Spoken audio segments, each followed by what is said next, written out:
bet that elevator shaft will take us deeper inside NASA. Might need to work through some rubble. Hey, Captain. Can I talk with you for a bit?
I should have packed a sweater.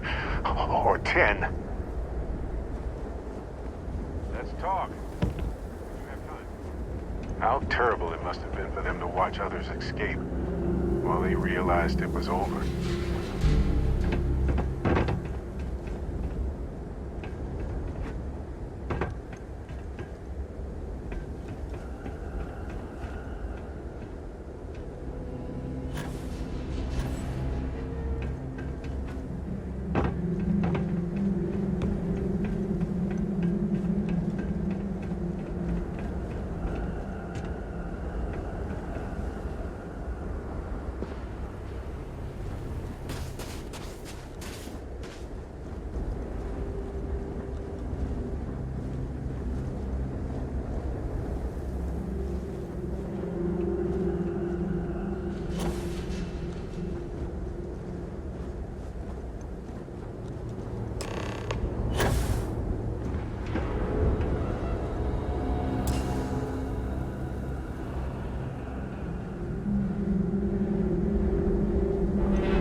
Take a break.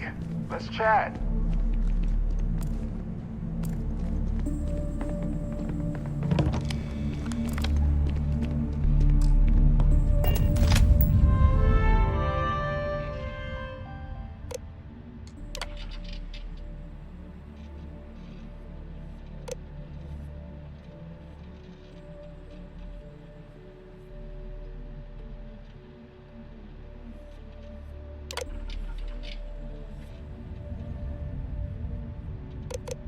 Station log. Dr. Judith Tatian. The recent delivery from Mars is unsettling. I was expecting rock samples or maybe fossils of microbial life. Instead, Dr. Victor Isa comes with 2 members of the military. Everything they brought back is under wraps. What could a theoretical physicist need with a sample from Mars? Station log. Dr. Judith Tatian. I've been trying to cozy up to Dr. Isa, Victor, to see what is going on. His team has completely commandeered one of the labs with those 2 military handlers, checking who comes in and out. I joked that maybe he found a little gray man and was doing an autopsy, and he grew very pale. 2 days later, he sends me a request asking station log, Dr. Judith Tatian. I have never been so nervous since I defended my dissertation. 4 hours talking to Victor and his team about theoretical metals, atomic bonding, even a half-hour divergence into magnetism that I'm pretty sure was just to throw me off the trail of what we were actually talking about. Then I got see the lab. I don't know how much I should say, but the periodic table just got thrown out the window.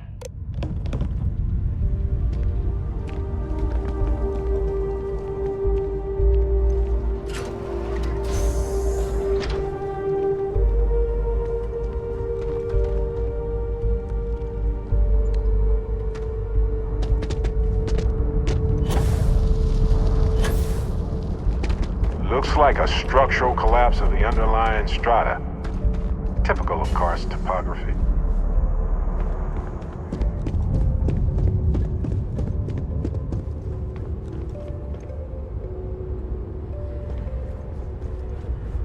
They had a museum, but this whole place is a museum now. Anyway, looks like an exit at the end of the hall.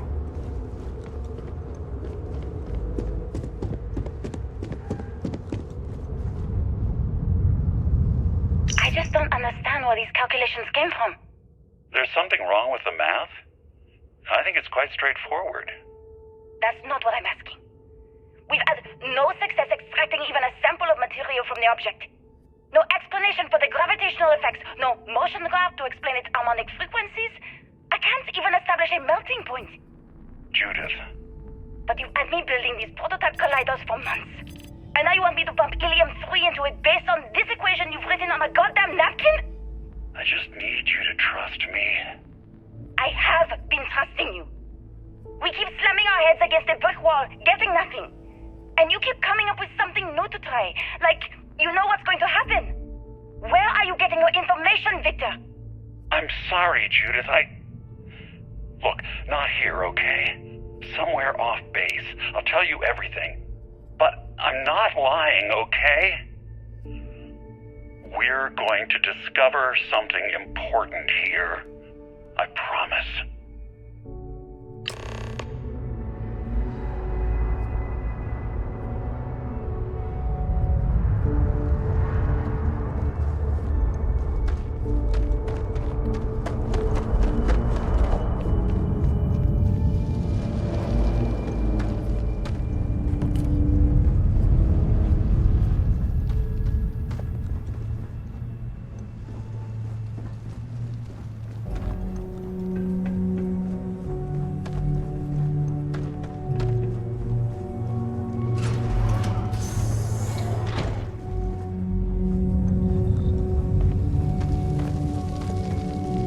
Final days of humanity on Earth must have been a special sort of hell for hopeful scientists.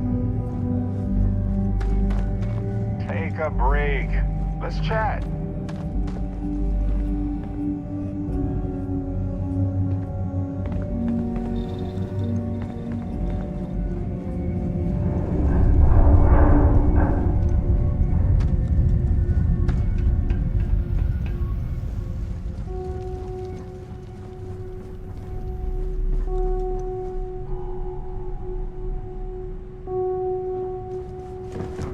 Let's talk. When you have time, of course.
radio?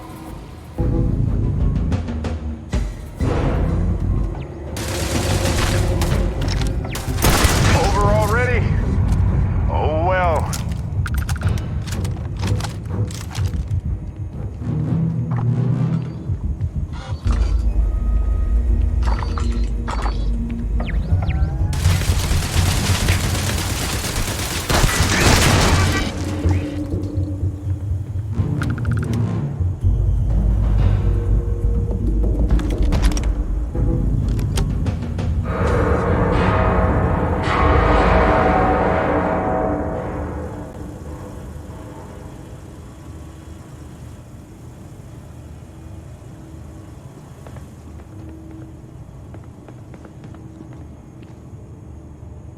All yours.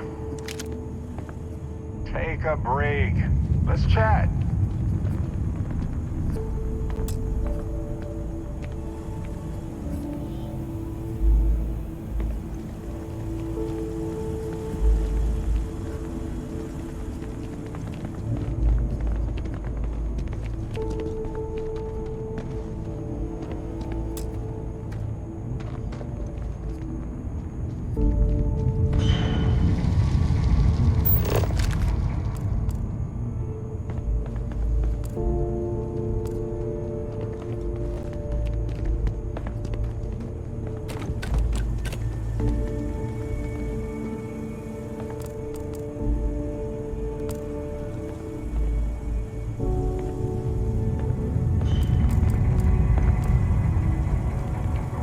Look at that. Vasco definitely takes out... Let's talk. When you have time, of course.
Take a break.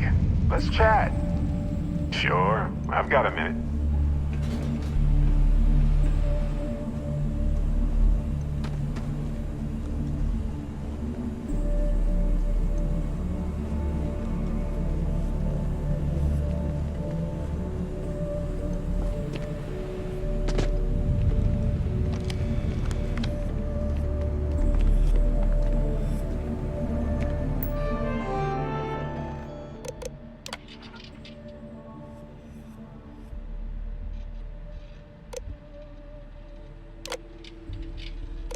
Project log. Dr. Victor Isa. We turned on the prototype today. The gravitational field around it began to fold as we long suspected. Complete reversal of gravitational pull was observed on dozens of loose objects around the lab. I'm setting up a meeting with the directors to propose a larger test. The prototype proves we don't need the original anymore, but further work is going to have to take place in space. Project log. Dr. Judith Tatien. I watched the gravjet tests from the moon today. It was the first time we were able to talk to the team at Nova Galactic directly. So many things were under wraps before, but now everyone wants all the publicity they can get. I'm already seeing proposals for manufacturing androids of drives, expeditions to Alpha Centauri and beyond. It's also overwhelming and worrying. It could take years, decades, before we know what all the side effects of operating a grav drive can be. But no one wants to hear that right now. Like a bunch of pioneers racing towards the edges of the frontier without knowing about the grizzly bears in the mountains. The artifact isn't far now. But hey, stranger, let's chat sometime, okay?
I never actually got to visit your labs back when we were working on the grav drive projects.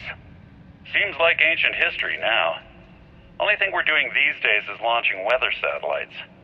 Guess this is as good a retirement as any. Now, Project Demeter. You want our help manufacturing scanners to better track these new meteorological patterns we're seeing.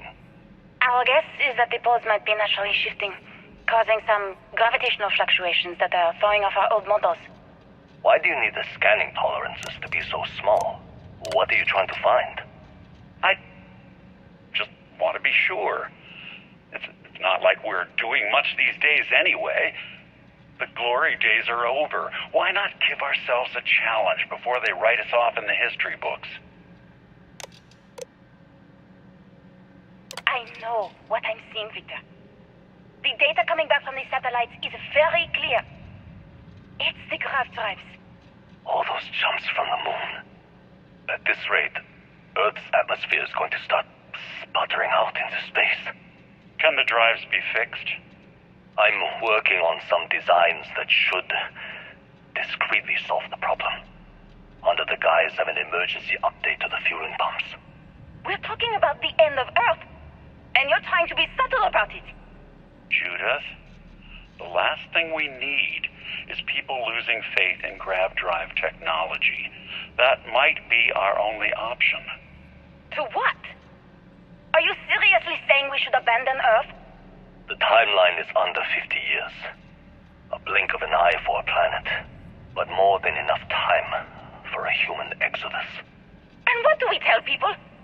We say it's an act of God, one that science has found a solution for. Time for humanity to take its place in the stars. You knew, didn't you? You lied. My name is Dr. Victor Isa. And if you're listening to this, then you probably already know the truth. I was young when I first headed the retrieval team of an odd gravitational anomaly on Mars. But I kept what really happened that day hidden from everyone except one other person. Even she didn't believe me at first. But I have no reason to lie to anyone now, so I hope you'll accept this confession. Whoever you are. When I touched the anomaly, I experienced 12 days of lost time. I met myself. He told me everything that has since come true. The grav drive equations, the tests on the moon, Earth's atmosphere sputtering away because of what we had done. Grav drives? But he also told me about a city thriving on a planet orbiting a distant star. Human culture, art, music, lifestyles evolving and shining brightly across all of space. What price would I be willing to pay for that future? Maybe you don't believe me. Maybe Judith was right and I'm just a coward who wants to believe his mistakes were justified. But everyone has forgotten about the real origins of the grav drive, this artifact from Mars. I hope you make better use of it than I did. If you're trying to impress me, first of all, nice. Second of all, don't die. Hey, Captain. Can I talk with you for a bit?